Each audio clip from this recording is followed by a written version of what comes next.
والصلاة والسلام على رسوله خاتم النبيين وإمام المتقين وقائد الغر المحجلين وعلى آله وأصحابه أجمعين. أما بعد فأعوذ بالله من الشيطان الرجيم. بسم الله الرحمن الرحيم. وإذا قلتم فاعدلوا ولو كان ذا قربى. وقال النبي صلى الله عليه وسلم إن الناس إذا رأوا الظالم فلم يأخذوا على يديه أوشك أن يعمهم الله بعقاب أو كما قال النبي صلى الله عليه وسلم. انتخابات کے اندر ووٹ دینے کی شرعی حیثیت، اس پر پچھلے جمعے کچھ بات میں نے عرض کی تھی کہ ووٹ دینا یہ محض کوئی دنیاوی معاملہ نہیں ہے، ایسی کوئی چیز نہیں ہے جس سے ہمارے دین کا تعلق نہ ہو. ہمارے دین کا تعلق ہماری ہر چیز سے ہے. ایسی کوئی چیز نہیں ہے جس سے اسلام کا تعلق نہ ہو. جب ہم مسلمان ہوئے تو اب ہمارے ہر کام سے اسلام کا تعلق ہے.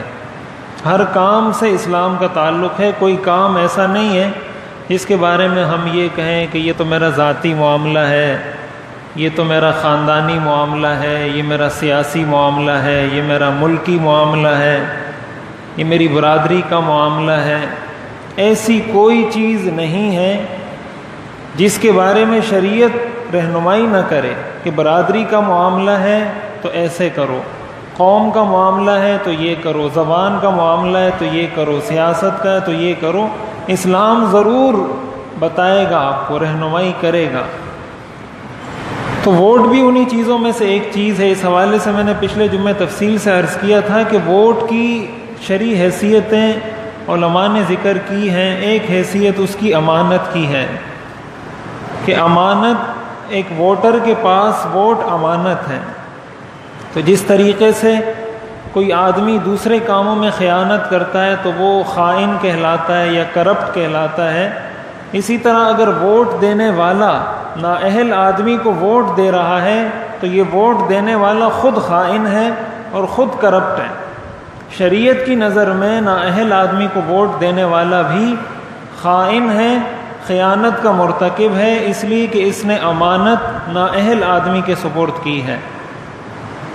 حدیث شریف کے اندر آتا ہے، صحیح بخاری کی روایت ہے، حضور علیہ الصلاۃ والسلام نے ارشاد فرمایا اذا ضیعت الامانۃ فانتظر الساعہ، کہ جب امانت ضائع کر دی جائے تو قیامت کا انتظار کرنا. صحابہ نے پوچھا کیف اضاعتها یا رسول اللہ، امانت کیسے ضائع ہوتی ہے؟ آپ نے فرمایا اذا وسد الامر الى غیر اہلہ فانتظر الساعہ، کہ جب معاملات نااہل لوگوں کے سپرد کر دیے جائیں، جب حکومت نااہل لوگوں کے سپرد کر دی جائے تو قیامت کا انتظار کرنا. یعنی یہ قیامت کی نشانیوں میں سے ایک نشانی ہے. اور ظاہر قیامت کی نشانیوں میں جو چیزیں ذکر کی گئی ہیں اس کا مطلب یہ ہے کہ آہستہ آہستہ دنیا سے خیر اٹھتی چلی جائے گی، برائیاں رہ جائیں گی، غلط کام رہ جائیں گے، اچھے کام آہستہ آہستہ ختم ہوتے چلے جائیں گے. انہی میں سے ایک چیز یہ ہے.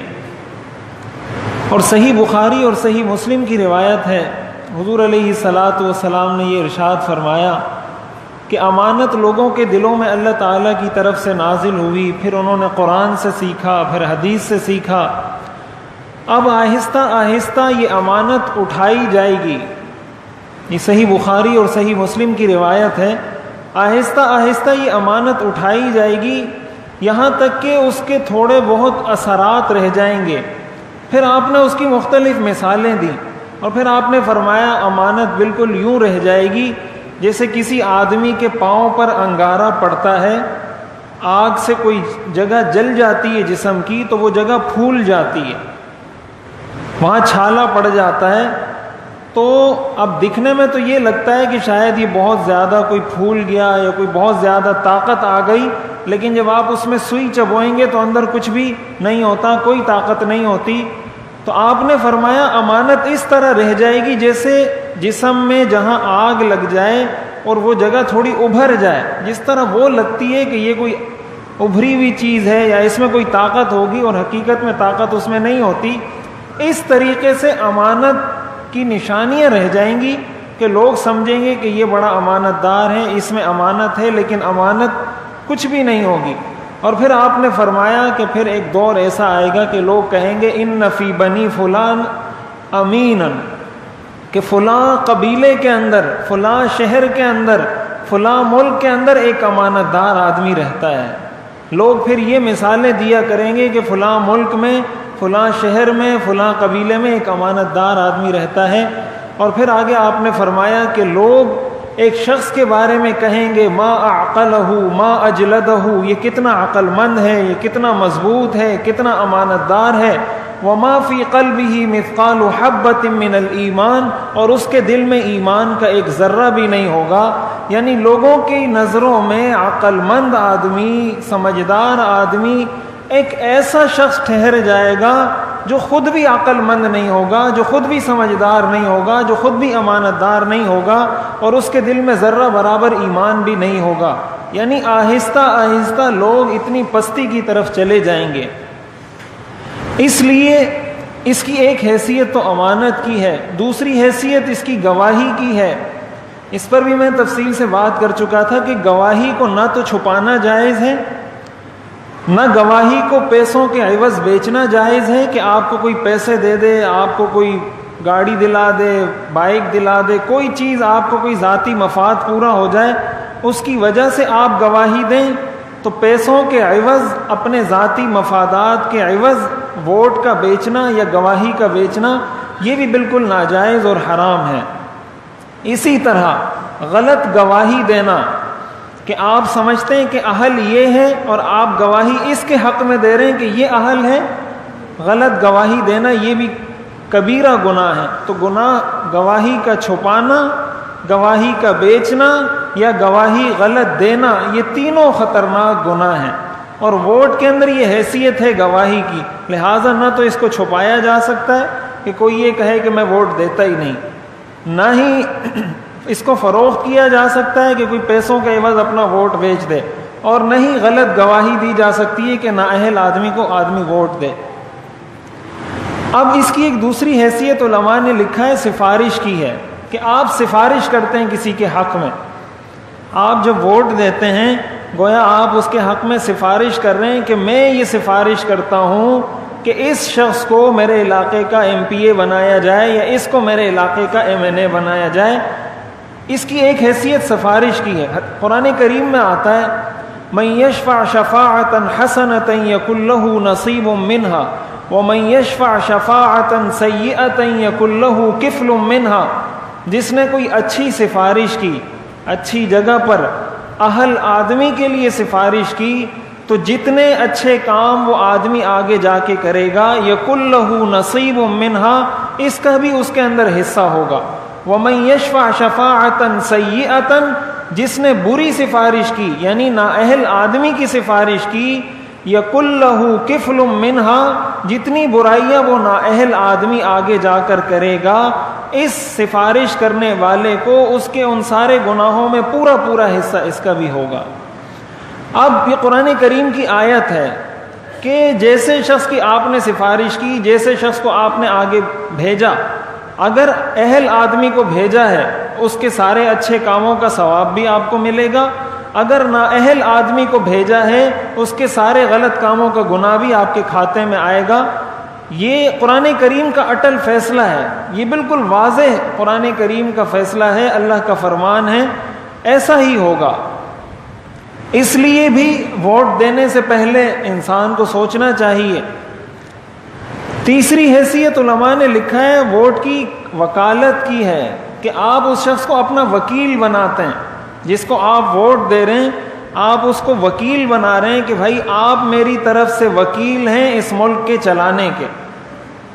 یعنی آپ کو ایک قوت دی گئی, آپ کو ایک طاقت دی گئی کہ آپ کس کو اپنی طرف سے وکیل بنا کر اس ملک کا حکمران بنانا چاہتے ہیں. تو آپ جب ووٹ دیتے ہیں, ووٹ کے ذریعے آپ یہ واضح کرتے ہیں کہ میں اس شخص کو ووٹ دے کر یہ واضح کر رہا ہوں کہ یہ شخص میری طرف سے ملک چلائے گا.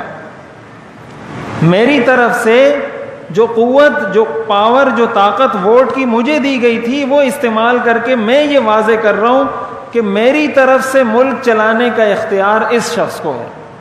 اب ظاہر ہے جس کو آپ نے اختیار دیا ہے، جس کو آپ نے وکیل بنایا ہے، اگر وہ اچھا کام کرے گا اس کا ثواب بھی آپ کو ملے گا، اگر وہ غلط کام کرے گا اس کا گناہ بھی آپ کو ملے گا۔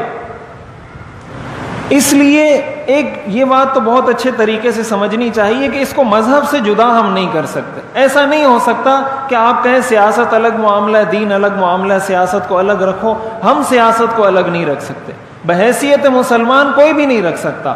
اگر کوئی یہ سمجھتا ہے کہ اسلام نے سیاست کے بارے میں کوئی درس نہیں دیا یا اسلام کی سیاست کے بارے میں تعلیمات ناقابل عمل ہیں، ایسا شخص مسلمان ہی نہیں رہ سکتا۔ اس لیے مذہب سے اس کو کسی بھی طرح جدا نہیں کیا جا سکتا۔ ہم نے بحیثیت مسلمان، ایک مسلمان ہونے کی حیثیت سے یہ کام کرنا ہے۔ اب ہمارے ہاں کیا ہوتا ہے، ہمارے ہاں یہ ہوتا ہے کہ بہت ساری جگہوں میں تو ذاتی مفادات کی بنیاد پر، رشتہ داریوں کی بنیاد پر، کہ آپ کا بھائی اگر الیکشن میں کھڑا ہے اور آپ جانتے ہیں کہ میرا بھائی نااہل ہے، نااہل ایک تو وہ ہوتا ہے نا جس کو الیکشن کمیشن نااہل قرار دے دے، یا سپریم کورٹ کہہ دے کہ یہ نااہل ہے، یا الیکشن کمیشن کہہ دے، یا ہائی کورٹ کہہ دے۔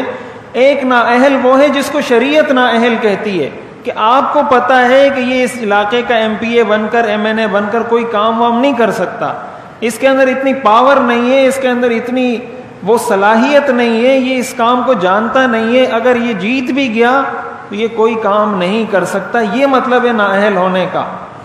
تو اگرچہ وہ آپ کا بھائی ہے لیکن آپ جانتے ہیں کہ یہ آدمی نااہل ہے، تب بھی آپ کے لیے جائز نہیں کہ آپ اس کو ووٹ دیں۔ اور اگر وہ آپ کا دشمن ہے لیکن آپ جانتے ہیں کہ وہ میرا دشمن ہونے کے باوجود اہل ہے، وہ اس بات کی صلاحیت رکھتا ہے کہ وہ ملک کو چلائے، وہ اس بات کی صلاحیت رکھتا ہے کہ وہ علاقے کے مسائل حل کرے، آپ کو پتہ ہے کہ اس کی اسلام سے محبت، وطن سے محبت یقینی ہے، ایسے شخص کو ووٹ دینا لازم ہے۔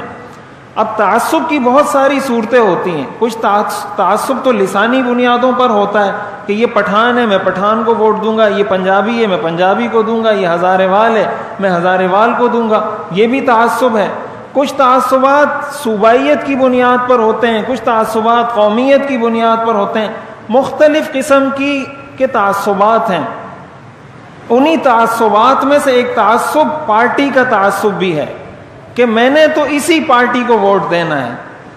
اگر کسی کا کسی سیاسی جماعت سے تعلق ہوتا ہے، آپ اس سے پوچھیں تو وہ کہے گا میں نے اسی پارٹی کو دینا ہے، یہ اچھا کرے یا برا کرے، یہ صحیح کرے یا غلط کرے، یہ اچھا ہو یا برا ہو، ہر صورت میں نے اس کو ووٹ دینا ہے۔ اس کا مطلب آپ پارٹی کے تعصب میں مبتلا ہیں۔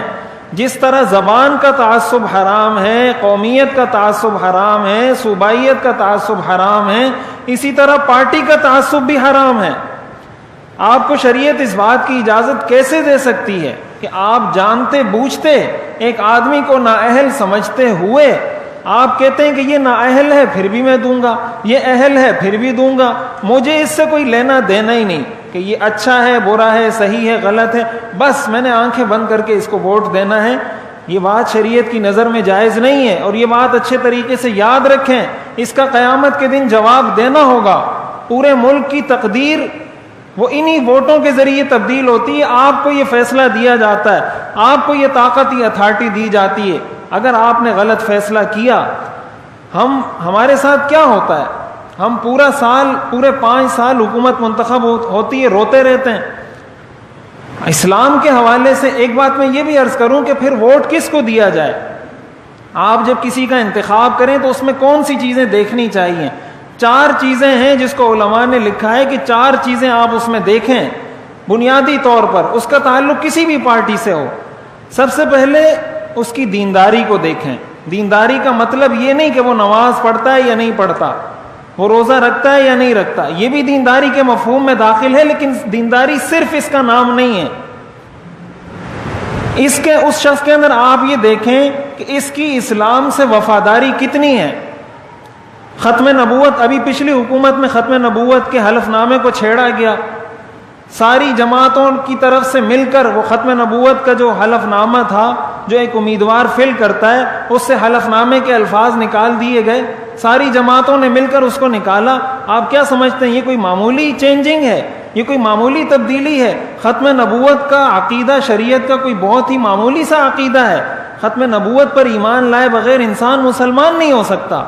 تو اگر کسی امیدوار کے بارے میں یا کسی پارٹی کے بارے میں آپ کو پتہ ہے کہ یہ ختم نبوت کے بارے میں ان کا عقیدہ واضح نہیں ہے، یا اسلام سے ان کی وفاداری آپ کو پتہ نہیں ہے، آپ کو یہ نہیں پتا کہ یہ وہاں جا کے ختم نبوت بل کو نکالے گا یا توہین رسالت کی سزا سے متعلق جو آئین میں دفعات ہیں اس کو نکالے گا، یا ناموس صحابہ مقدس محترم شخصیات کے حوالے سے جو چیزیں ہیں اس کو نکالے گا، آپ اس چیز کی پرواہ کیے بغیر اگر ووٹ دے رہے ہیں، کل اگر وہ جاتا ہے اور آئین سے ختم نبوت کی دفعہ نکلتی ہے، آئین سے توہین رسالت کرنے والے کی جو سزا مقرر ہے وہ نکلتی ہے، تو یہ بات یاد رکھیں، جس طرح ختم نبوت کی گستاخی کا وہ مرتکب ہوا ہے، جس طرح توہین رسالت کا وہ مرتکب ہوا ہے، آپ بھی ووٹ دے کر اسی گستاخی اور اسی توہین رسالت کے مرتکب ہوئے ہیں۔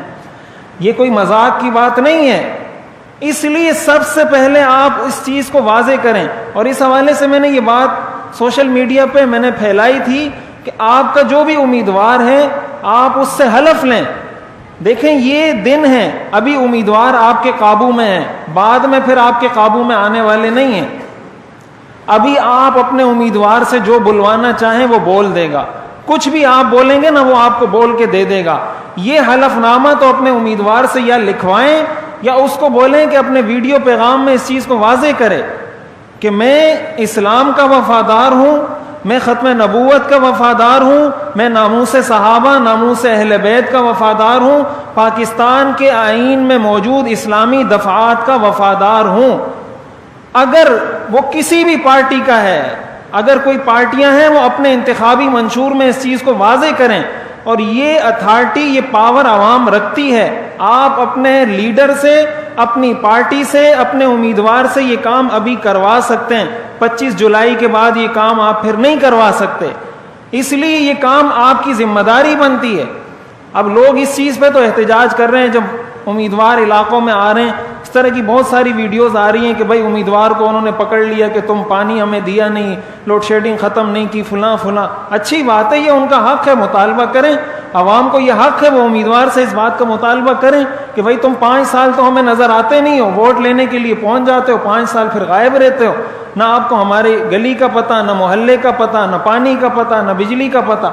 تو جہاں آپ اتنی ساری چیزوں کا پوچھ رہے ہیں، اس ایک چیز کا بھی پوچھ لیں، اگر اس چیز کی اہمیت آپ کی نظر میں ہے کہ بھائی اسلام کے بارے میں آپ کیا کہتے ہیں، ختم نبوت کے بارے میں کیا کہتے ہیں۔ اب ہمارے ہاں المیہ یہ ہے کہ ایسے لوگوں کو ہم منتخب کرتے ہیں، آپ کے سامنے سورہ اخلاص جس آدمی کو پڑھنا نہ آتی ہو، آپ مجھے بتائیں نماز میں کیا پڑھتا ہوگا جو آدمی سورہ اخلاص نہیں پڑھ سکتا۔ اور ہمارے ہاں شاید ہی بہت محدود مذہبی جماعتوں کو نکال کر شاید جتنی جماعتیں آپ کو سارے لیڈر اسی طرح کے ملیں گے، شاید ہی وہ کوئی آپ کے سامنے سورہ اخلاص یا دعائے قنوت یا آیت الکرسی یا یہ چیزیں پڑھ کے سنا سکیں۔ تو جس آدمی کو سورہ فاتحہ پڑھنا نہ آتی ہو، جس کو سورہ اخلاص پڑھنا نہ آتی ہو، اس سے آپ کون سی اسلام کی وفاداری کی توقع رکھے بیٹھے ہیں؟ یہ بات میں عرض کر رہا ہوں کہ آپ اس کی نماز روزے کو نہیں دیکھیں کہ وہ نماز پڑھتا ہے یا نہیں پڑھتا، ان چیزوں کو تو دیکھیں کہ بھائی اس کو اسلام کی بنیادی تعلیمات کا پتہ ہے یا نہیں پتہ۔ ابھی ہمارے جو نگران وزیر اطلاعات ہیں، ہائی کورٹ کی طرف سے فیصلہ آیا، یہ بات میں آپ کو مثال دینے کے لیے واضح کر رہا ہوں کہ پھر ہم پورے 5 سال روتے رہتے ہیں، ممبر پہ بیٹھ کے بھی مظاہرے بھی کر رہے ہوتے ہیں، احتجاج بھی کر رہے ہوتے ہیں، کوئی نہیں سنتا۔ ابھی یہ چیز آپ کر سکتے ہیں، آپ کو کرنی چاہیے، آپ کی ذمہ داری بنتی ہے۔ ہائی کورٹ نے فیصلہ دیا کہ جو سول سرونٹس ہیں ان پر لازم ہے کہ اپنے مذہب کو واضح کریں کہ بھائی آپ مسلمان ہیں، قادیانی ہیں، عیسائی ہیں، یہودی ہیں، کیا ہیں آپ اپنے مذہب کو واضح کریں۔ یہ ہائی کورٹ کا فیصلہ آیا کہ بھائی ہر شخص پر اپنے مذہب کو واضح کرنا یہ لازم ہے۔ اب یہ بالکل ایک منصفانہ بات ہے کہ اگر کوئی قادیانی ہے وہ اپنے آپ کو واضح کرے کہ میں قادیانی ہوں، کوئی عیسائی ہے تو اپنے آپ کو واضح ڈکلیئر کرے کہ میں عیسائی ہوں، کوئی مسلمان ہے تو کہے میں مسلمان ہوں۔ اب ہمارے جو بھی نگران وزیر اطلاعات صاحب ہیں ان کا اس پر بیان آ گیا کہ یہ تو بالکل ظلم ہے، کسی کے مذہب پہ آپ جبر کر رہے ہیں، آپ زبردستی اس سے مذہب کا اظہار کروا رہے ہیں۔ یعنی اب آپ ان کی سینس دیکھیں، ہائی کورٹ نے اس سے اس چیز کا مطالبہ کیا کہ اپنے مذہب کو واضح کریں۔ اب کسی سے اس کے مذہب کے اظہار کا مطالبہ کرنا یہ کون سی ناانصافی ہے؟ اب اگر کوئی قادیانی اپنے آپ کو مسلمان کہہ کر ہمارے اداروں میں بیٹھا رہے اور ہم اس کو مسلمان سمجھتے رہیں اور وہ قادیانی ہو، یہ بہتر ہے یا یہ پتہ چل جائے کہ بھائی یہ مسلمان ہے یہ قادیانی؟ یہ تو فیصلے میں نہیں کہا گیا کہ اگر وہ قادیانی ہے تو اس کو آپ ملازم نہ رکھیں یا یہ نہ کریں یا وہ نہ کریں، سب کچھ وہ کرے لیکن واضح کر کے کہ بھائی یہ قادیانی ہے، یہ مسلمان ہے، یہ عیسائی ہے، یہ یہودی ہے۔ اب ان کو ہائی کورٹ کا یہ فیصلہ بھی غیر منصفانہ لگ رہا ہے کہ قادیانیوں سے یہ مطالبہ کیوں کیا گیا ہے کہ وہ اپنے مذہب کو واضح کریں۔ اب یہ ہمارے لوگوں کی دینی تعلیم کی لمٹ ہے، یہ ان کا کلیبر ہے۔ یہ آپ ان کو دیکھیں کہ ان کو اتنی موٹی بات سمجھ میں نہیں آتی اور اس کو بھی وہ آپ اعتدال کہہ لیں، انسانیت کہہ لیں، ساری چیزوں کے خلاف سمجھتے ہیں۔ تو یہ بات میں عرض کر رہا ہوں کہ آپ اپنے امیدوار سے اس بات کا حلف لیں، ان کو اس بات پہ قائل کریں، وہ چاہیں تو آپ کو لکھ کر دیں، چاہے تو کوئی ویڈیو پیغام جاری کر کے دیں کہ بھائی میں اسلام کا وفا۔ لوگ ہمیں کہتے ہیں، جب یہ بات ہم نے کی تو کہتے ہیں آپ لوگوں کے اسلام پہ شک کرتے ہیں، آپ کو یہ اتھارٹی کس نے دی کہ آپ لوگوں کے اسلام پہ شک کریں؟ ہم کسی کے اسلام پہ شک نہیں کرتے۔ یہ بات اچھے طریقے سے یاد رکھیں کہ پاکستان اسلامی جمہوریہ پاکستان ہے، یہ جمہوریہ پاکستان نہیں ہے، صرف اسلامی جمہوریہ پاکستان ہے۔ اس کو لیا اسلام کے نام پہ گیا، اسلام کے نام پر بنایا گیا ہے۔ ہم بھی صرف یہ اظہار چاہتے ہیں کہ وہ ہمارے سامنے یہ واضح کر دے کہ بھائی میں اسلام کا دفاع کروں گا، ختم نبوت کا، ناموس صحابہ، ناموس رسالت کا دفاع کروں گا یا نہیں۔ وہ اپنے آپ کو واضح کر دے کہ میں اس ترازو میں ہوں، اس ترازو میں ہوں، اس کے بعد عوام فیصلہ کرے کہ آپ نے اس کو ووٹ دینا یا نہیں ووٹ دینا۔ جب تک آپ کے سامنے واضح نہیں ہوگا، یہ سوال بھی تو لوگ ہم سے آ کے کرتے ہیں نا کہ ووٹ کس کو دیں۔ ہمارے پاس لوگ آتے ہیں، ہم سے پوچھتے ہیں امام صاحب بتاؤ، مفتی صاحب بتاؤ، ووٹ کس کو دیں؟ تو اگر ہمارے سامنے کسی امیدوار کا موقف واضح ہوگا، اس نے اپنا پیغام جاری کیا ہوگا، اس نے حلف نامہ لکھ کے دیا ہوگا کہ بھائی میں ان ساری چیزوں کا وفادار ہوں، تو ہم کہہ دیں گے بھائی اس نے یہ بیان جاری کیا ہے، اس نے یہ پیغام دیا، آپ اس کو دے سکتے ہیں، وہ کسی بھی پارٹی کا ہو۔ اس لیے اس چیز کو ذہن میں رکھیں، اگر وہ اسلام سے وفادار نہیں۔ ہمارے ہاں کتنی حکومتوں کی طرف سے اسلامی شعائر کہہ لیں، مساجد کہہ لیں، مدارس کہہ لیں، کتنی پابندیاں لگائی جاتی رہی ہیں، کس طریقے سے مدارس کے کردار کو اور مساجد کے کردار کو محدود سے محدود تر کرنے کی کوشش کی جا رہی ہے۔ اب اگر ہم بعد میں روتے رہیں کہ مدارس پہ یہ ظلم ہو رہا ہے، مساجد پہ یہ ظلم ہو رہا ہے، علماء کے ساتھ یہ ظلم ہو رہا ہے، تعلیمی اداروں کے ساتھ یہ ظلم ہو رہا ہے، اب کیا کچھ نہیں کیا گیا مدارس کے ساتھ؟ کیا کچھ الزامات نہیں لگائے گئے مدارس پر؟ اور ظاہر ہے یہ مدارس کوئی مولویوں کے نہیں ہیں، یہ آپ کے لیے بنے ہوئے ہیں۔ اگر یہ مدارس نہیں رہے، آپ کے بچے دین کہاں سیکھیں گے، قرآن کہاں سیکھیں گے؟ ان کو دین کا ادب، دین کا احترام، والدین کا ادب، معاشرے میں رہنے کا سلیقہ یہ کون سکھائے گا؟ یہ ساری چیزیں تو مدارس سکھا رہے ہیں، یہ ساری چیزیں تو مساجد سے سیکھنے کو مل رہی ہیں۔ تو جب آہستہ آہستہ آپ مساجد کے کردار کو بھی محدود کر دیں گے، مدارس کے کردار کو بھی محدود کر دیں گے، بعد میں ہم روتے رہیں گے کہ یہ بڑے ظالم ہیں، یہ ہو گیا، وہ ہو گیا۔ پھر عالمی سطح پر مسلمانوں کے ساتھ ظلم ہو رہا ہے، کون سا ہمارا ایسا لیڈر ہے جس نے اس پر آواز اٹھائی ہو؟ شام کا مسئلہ ہو، فلسطین کا مسئلہ ہو، ابھی نیدرلینڈ کے اندر سرکاری سطح پر حضور علیہ الصلوۃ والسلام کے گستاخانہ کارٹون شائع کرنے کا مقابلہ کروایا جا رہا ہے۔ عالمی سطح کا مقابلہ حضور علیہ الصلوۃ والسلام کے گستاخانہ کارٹون شائع کرنے کا نیدرلینڈ کی پارلیمنٹ کی زیر سرپرستی ہو رہا ہے۔ کون سا ہمارا سیاسی رہنما ہے جس نے اس پر آواز اٹھائی ہو؟ اس کو آپ سیاست کی نظر کر دیں گے کہ میرا اس سے لینا دینا نہیں ہے، میں نے اسی کو ووٹ دینا ہے۔ کل حضور علیہ الصلوۃ والسلام کو کیا جواب دیں گے؟ اس لیے اس چیز کو بہت اچھے طریقے سے ذہن میں رکھیں۔ آپ جس پارٹی کو ووٹ دینا چاہیں، جس امیدوار کو ووٹ دینا چاہیں، یہ حلف اس سے لیں، یہ اظہار اس سے کروائیں کہ یہ اسلام کا وفادار ہے یا نہیں، اس پارٹی کے منشور میں یہ چیز داخل کروائیں پہلے کل میں نے ایک بات لکھی، ایک رہنما کا ایک بیان سامنے آیا، بہت غلط زبان استعمال کی تھی، تو میں نے اس پہ لکھا کہ آپ سیاسی کارکنوں سے میری درخواست ہے کہ اپنے رہنماؤں کو بات کرنے کا طریقہ سکھائیں. تو کسی نے اس پہ لکھا کہ رہنما لوگوں کو بات کرنے کا طریقہ سکھاتے ہیں، کارکن نہیں سکھایا کرتے. تو میں نے کہا 25 جولائی تک کارکنوں کے پاس یہ اتھارٹی ہے کہ وہ رہنماؤں کو سکھائیں. 25 جولائی تک آپ کے پاس یہ پاور ہے کہ آپ اپنے لیڈروں کو سکھائیں، اپنے قائدین کو سکھائیں، اپنے رہنماؤں کو سکھائیں کہ یہ کرنا ہے یا نہیں کرنا. 5 سال پھر وہ آپ کو سکھائیں گے. ابھی آپ کے پاس اتھارٹی ہے کہ آپ ان کو سکھا دیں، 25 جولائی کے بعد پھر آپ ان کو نہیں سکھا سکتے. اس لیے یہ آپ کا اختیار ہے، یہ آپ کو آئینی طور پر، قانونی طور پر یہ حق حاصل ہے کہ آپ اس کو استعمال کریں. تو جب آپ اس کو استعمال کرنے جا رہے ہیں تو اچھے طریقے سے سوچ سمجھ کر اپنے مذہب کو، اپنے دین کو سامنے رکھتے ہوئے اس کو استعمال کریں، تاکہ صحیح طریقے سے اہل لوگوں کو ہم منتخب کر سکیں، وہ پھر اسلام کے بھی وفادار ہوں، ملک پاکستان کے بھی وفادار ہوں، ہمارے لیے وہ اچھے کام بھی کریں، ملک کو ترقی بھی دیں، وہ کرپٹ بھی نہ ہوں، وہ خائن بھی نہ ہوں. ان ساری چیزوں کو اگر ہم سامنے رکھیں گے تو ایک اچھی قیادت ہم منتخب کر سکتے ہیں. مزید بھی اس حوالے سے کچھ باتیں انشاءاللہ اگلے جمعے کو عرض کروں گا. اللہ تعالی ہمیں سمجھنے عمل کرنے کی توفیق عطا فرمائے. وآخر دعوانا ان الحمدللہ.